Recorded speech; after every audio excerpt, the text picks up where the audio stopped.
বৈষম্য বিরোধী ছাত্র আন্দোলনের ১৫৮ সদস্য বিশিষ্ট নতুন সমন্বয়ক কমিটি দিয়েছেন সমন্বয়করা। শনিবার সমন্বয়ক রিফাত রশিদ এক ফেসবুক বার্তায় এই কমিটি প্রকাশ করেন। কমিটিতে সমন্বয়ক এবং সহ সমন্বয়ক মিলিয়ে ১৫৮ জন সদস্য রাখা হয়েছে। এছাড়া সমন্বয়ক কমিটি বর্ধিত করা হবে উল্লেখ করা হয়েছে ওই বার্তায়। রিফাত রশিদ তার ফেসবুক পোস্টে লেখেন, বৈষম্য বিরোধী ছাত্র আন্দোলনে নির্মমভাবে চালানো গণহত্যার বিচার, দায়ীদের পদত্যাগ এবং গ্রেফতারকৃতদের মুক্তির দাবিতে সারা দেশে আন্দোলনরত শিক্ষার্থী প্রতিনিধিদের নিয়ে ১৫৮ সদস্য বিশিষ্ট সমন্বয়ক টিম গঠন করা হলো। বৈষম্য বিরোধী ছাত্র আন্দোলনের প্রকাশিত কমিটিতে সমন্বয়ক রয়েছেন ৪৯ জন। স্যান্ডেলিনা সো, রূপচর্চায় আভিজাত্য। আর সহ সমন্বয়ক রয়েছেন ১০৯ জন। সমন্বয়ক কমিটিতে যাদের নাম রয়েছে তারা সকলেই ঢাকা সহ দেশের প্রথম সারির সব বিশ্ববিদ্যালয়ের শিক্ষার্থী।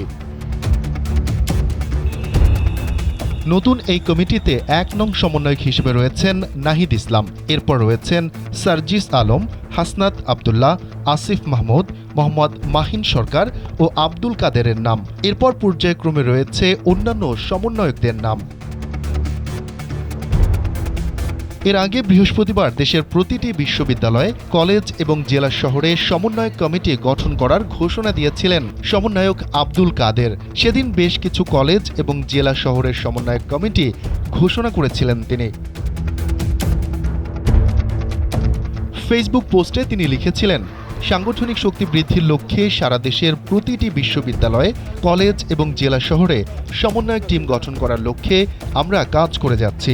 তারই ধারাবাহিকতায় আজকে বিভিন্ন বিশ্ববিদ্যালয়, কলেজ ও জেলার প্রাথমিক সমন্বয় টিম ঘোষণা করা হলো। তিনি আরও লিখেন, পরবর্তীতে এই টিমে আরও সংযোজন করা হবে এবং অতি শিগগিরই সারা দেশে সমন্বয়ক টিম গঠন করে চলমান আন্দোলন আরও জোরদার করা হবে। উল্লেখ্য, গেল ৮ জুলাই ৬৫ সদস্য বিশিষ্ট সমন্বয় কমিটি প্রকাশ করেছিলেন বৈষম্য বিরোধী ছাত্র আন্দোলনের ব্যানারে আন্দোলনরত শিক্ষার্থীরা। সরকারি চাকরিতে কোটা বাতিলের দাবিতে আন্দোলন সমন্বয়ের উদ্দেশ্যেই সেই কমিটি দেয়া হয়েছিল। শফিকুল ইসলাম শান্ত, কালবেলা।